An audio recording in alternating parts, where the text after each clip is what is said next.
Good morning, all of you. We will start with a new chapter in literature, The Hitchhiker. This chapter, the story is written by Roald Dahl. Now, Roald Dahl is a very famous British novelist. He also wrote short stories, then he is also a poet, screenwriter, and even he served as a fighter pilot during World War II. Then his works for children, they include James and the Giant Peach, Charlie and the Chocolate Factory. Have you heard about Charlie and the Chocolate Factory? Yes, ma'am. Yes, ma'am. And Yes, how many ma'am. of you have seen that movie also? Ma'am, I have seen. Alright, even I have seen. Okay, then Matilda, The Witches, Fantastic Mr. Fox, then the BFG, The Twits and George's Marvelous Medicines. They are some of his important famous works for children, and his books have sold more than 250 million copies throughout the world. And he was placed 16th on the list of 50 great British writers since 1945 by the Times in 2008. So a very famous writer, Roald Dahl. Okay, The Hitchhiker. Now, what or who is a hitchhiker? What is the meaning of the word hitchhiker? Now, hitchhiker is a person who travels by getting free rides from passing vehicles. Alright, when you ask people for rides, you stand on the road, alright, and you ask free rides from the passing vehicles. So that person is called as a hitchhiker. Now, this story is of a man's encounter with a pickpocket. You know who is a pickpocket? Yes, ma'am. Yes, ma'am. Yes, ma'am. Yes, ma'am. Who is a Ma'am, the pickpocket? person who steals. Ma'am, who steals on roads. Person who steals from others' pockets. Alright? Yes, That ma'am. is by the term pickpocket. And so, in this story, a man he meets a pickpocket, and this particular pickpocket is very proud of his skill. Means he is very proud that he has such fine hands that he can steal so nicely and so skillfully. Okay, let's begin. Iram, read the first paragraph. Okay, ma'am. I had a new car, a big BMW. It had a top speed of 129 mph and a terrific acceleration. The body was pale blue, the seats inside were dark blue, and they were made of leather of the finest quality. The windows were electrically operated, and so was the sunroof. The radio aerial popped up when I switched on the radio and disappeared when I switched it off. The powerful engine growled and grunted impatiently at slow speed, but at 60 miles an hour it began to purr with pleasure. Alright, so the writer he had a new car, so brand new big BMW, and so top speed 129 miles per hour, and a very terrific, very good acceleration, means very good capacity to gain speed. The body of the car was pale blue, and inside the seats were dark blue in color, and they were made of the finest leather. Alright, finest leather. Then BMW we are talking about, very costly one, and the windows they were electrically operated, and so also was the sunroof. What is a sunroof? Ma'am, the roof of the car. Ma'am, the roof of the car. Because in some cars the roofs it opens also, so we are talking about that. Okay, so the Yes, sunroof yes. also was electrically operated, and the radio aerial, the aerial of radio, when you switched on the radio, then it will pop up, and as soon as you switch it off, it will again go back in its hiding. The powerful engine means if you go at slow speed, then the engine it will make sound dog, grunting sounds like pigs. But when you increase the speed, so at 60 miles an hour, it begins to purr with pleasure. Means it moves smoothly with a continuous sound, and it does not make sounds like an animal. Okay. So the writer, he was driving up to London all by himself, and it was a lovely day in June, and on the sides, in the fields, people were making hay in the fields, and there were buttercups. Buttercups are bright yellow cup-shaped flowers, and so on both sides of the roads there were buttercups, and he was driving at a speed of 70 miles an hour, and he was leaning comfortably in the seat of his car, a new BMW, and so just ahead of him, while he was going, he saw just ahead of him a man thumping a lift. So a man wanted a lift, and he was thumping, he wanted a lift, so he was putting this sign up. So the writer, he touched the brake and brought the car to a halt beside that person, and the writer is saying that he always used to stop for hitchhikers. And why? Because he thinks that it feels very bad when you are standing on the side of a road, and when you want others to give you lift, and when cars, they sped past you, and they don't wait for you, even though no one is sitting in the car, and they have big cars, 3 empty seats, but still no one waits for the passers-by, for the hitchhikers. And so that is why the writer, he always waits, he always stops for the hitchhikers. So the hitchhiker, he poked his head through the open window and said, "Going to London, governor?" So the man said, "Yes," and he said, "Jump in." So he got into the car, the hitchhiker got into the car, and the author, the writer, he drove. Then now he is describing this man who got into his car. He was a small, ratty-faced man with grey teeth. Means his face looked like a face of a rat. So it resembled the face of a rat, and grey teeth, not white, grey teeth he had. His eyes were dark and quick and clever.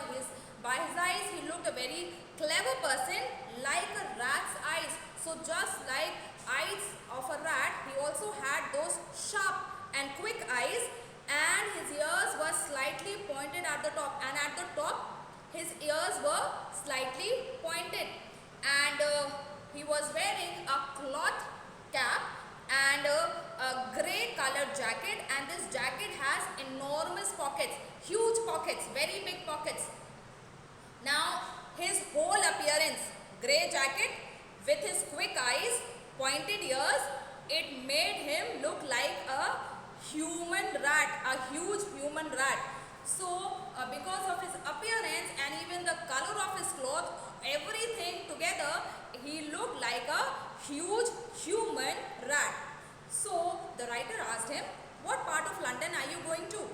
So the person is saying, "No, I am going right through London and out on the other side." Means I will ride past London and on the other side. And then he said, "I am going to Epsom for the races."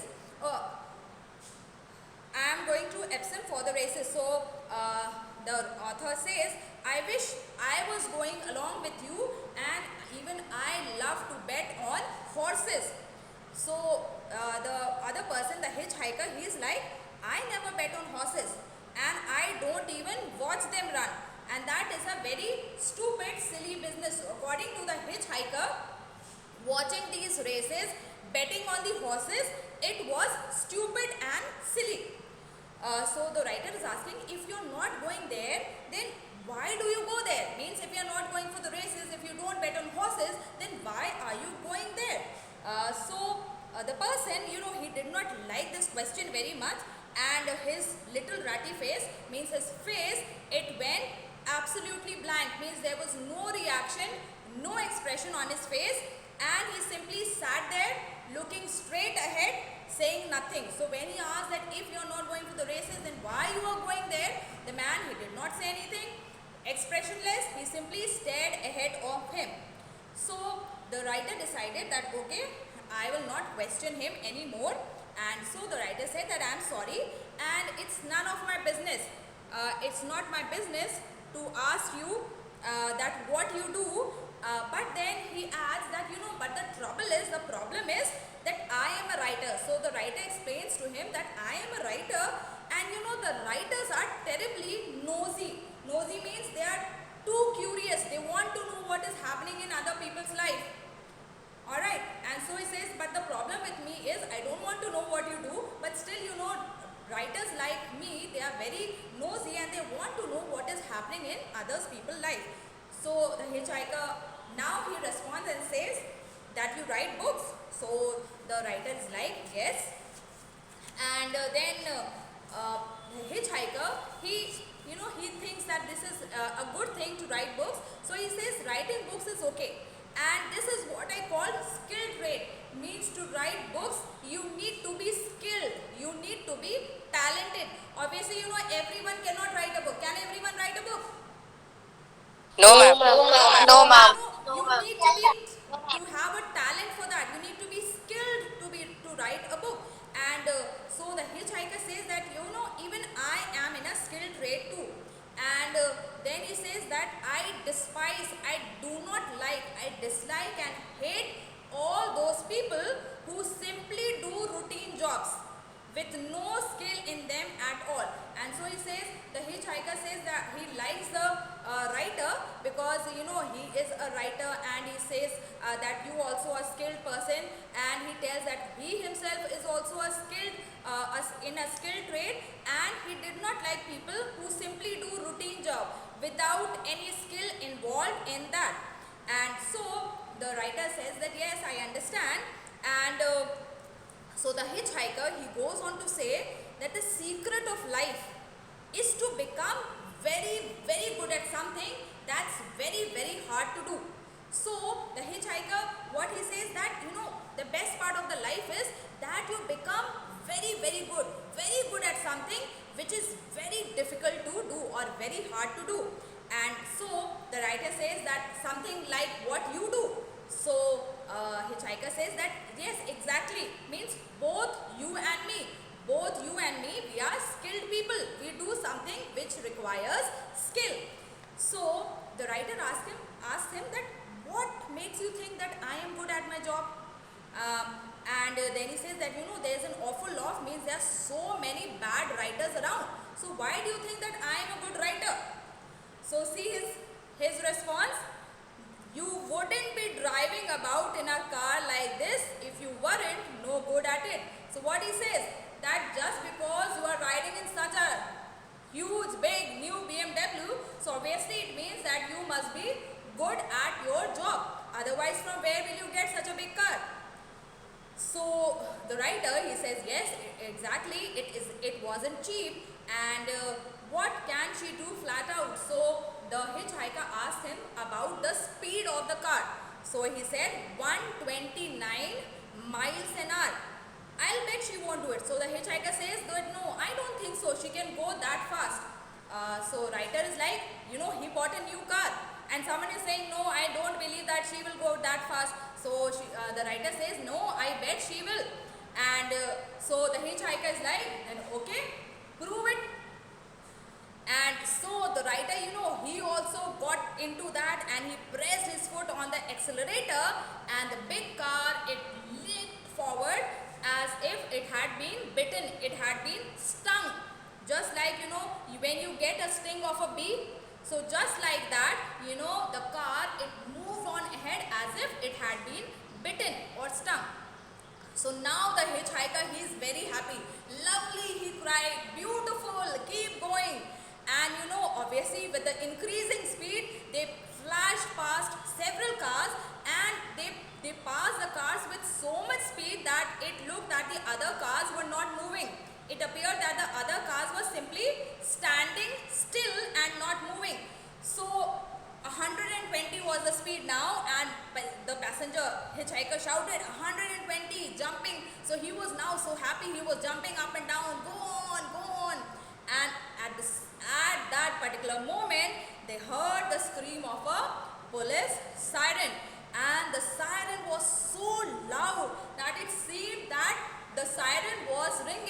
inside the car, and then very soon they saw a policeman on a motorcycle, and he appeared on the side, on the inside lane, and then he asked those people, the rider, to stop. So finally the policeman, he pulled into the side of the road, and the rider, he also stopped the car or pulled up the car behind him. Yes, Karthik, read. Okay, ma'am. I don't like your face. That's ma'am. The Page policeman 72. got off. Yes, ma'am. The policeman got off his motorcycle. Then he took off his gloves and placed them on the seat. He was in no hurry now. This is real trouble, I said. I don't like it one bit. Don't talk to him any more than necessary, you understand. My companion said, like an executioner approaching his victim, the policeman came strolling slowly towards us. He was a big man with a belly. His goggles were pulled up onto the helmet, showing a smoldering white face with red cheeks. He Okay. sat there Alright, like Karthik. So the policeman, he got off his motorcycle, then he took his gloves off, placed them on the seat, and it appeared that the policeman, he was in no hurry. So the rider, when he saw the policeman like this, he understood that now this is real trouble. Now we are in real trouble, and he says that I don't like it a bit. So the companion, means a hitchhiker, said that talk only that much which is necessary. Don't talk more than is necessary. And so, like an executioner. Who is an executioner? Anyone knows? Executioner. That's the one who executes something. Yes, anyone? A person who carries out a death sentence, a person who is condemned to die. Alright, so the person who gives him death, what do you call that person in Hindi? Yes? Person. Ma'am, criminal. No, the person who gives death sentence. Like if the person. Fasi. Huh? Yes, Prakhar? Fasi. I am not able to hear what you are saying. Ma'am, he's saying Farsi. Ma'am, he's if- saying Farsi. yes, the person who gives that, what do you call that person? Ma'am, judge. Yes, the person who gives that, yes, come on, hurry up. What do you call that in Hindi? Ma'am, judge. Ma'am, Farsi. Ma'am, vakil. No, Jallad.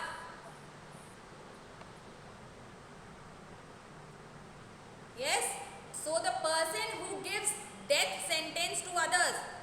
Okay, means if a person is given a death sentence by a court, now this person has to do the work.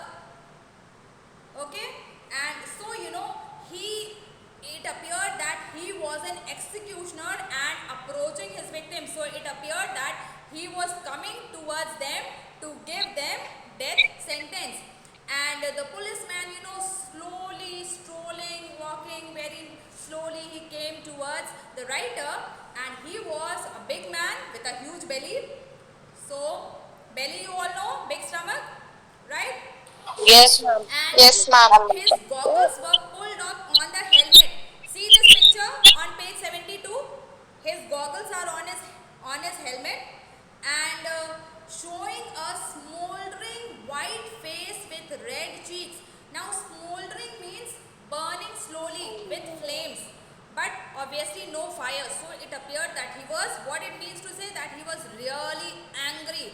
That is why, white face, red cheeks, he was very angry at the writer. So now writer and his companion, the hitchhiker, they sat in the car like two guilty schoolboys, and they simply were waiting for him to arrive and give them punishment. Watch out for this man, my passenger whispered. He looks mean as a devil. So the hitchhiker said that now we need to be careful of this person because he looks like a devil. And so the policeman, he came to the open window on the right side and placed one meaty hand. Meaty hand means he was fat. So obviously his hand also was like that, plump. So he placed one hand on the sill and then he asked the rider that what's the hurry? Means why you were going so fast? So he said, no hurry officer.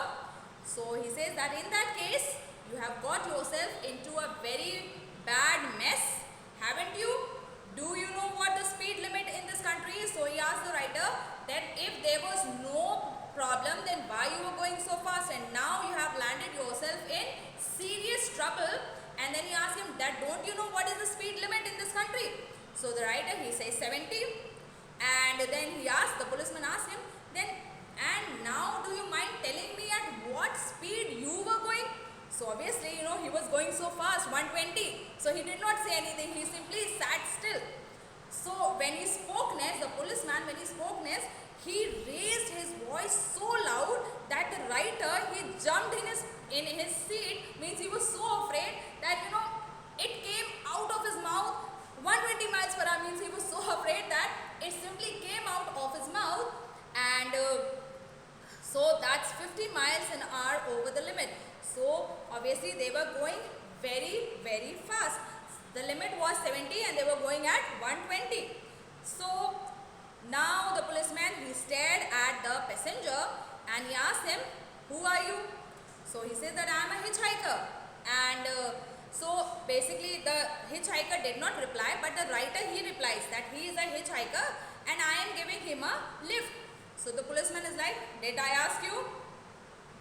I didn't ask you. I asked him like teachers do, right? Yes, in the class. That is what we do. Yes, Yes, ma'am. yes, So the ma'am. policeman also was like that. He said, I didn't ask you. I asked him. So the passenger, he looks at the policeman and he says, have I done something wrong? And his voice was, soft and oily as hair cream. So he, very, very pleasantly he said that, have I done something wrong? So the policeman, he's like, that's more than likely, means we have a possibility that you must have done something wrong. And then he says, anyway, you are a witness. I'll deal with you in a minute. And then he asks the rider for his driving license. And the rider, he gives him his driving license. Okay, so for today, we will stop here. That is all the time we have. Excuse me, ma'am. Yes? Ma'am, are you free in the third period? Yes, beta? Ma'am, are you free in the third period? Third period, yes, I am. Ma'am, because we have got Ma'am, free. Okay. because Jyoti ma'am is not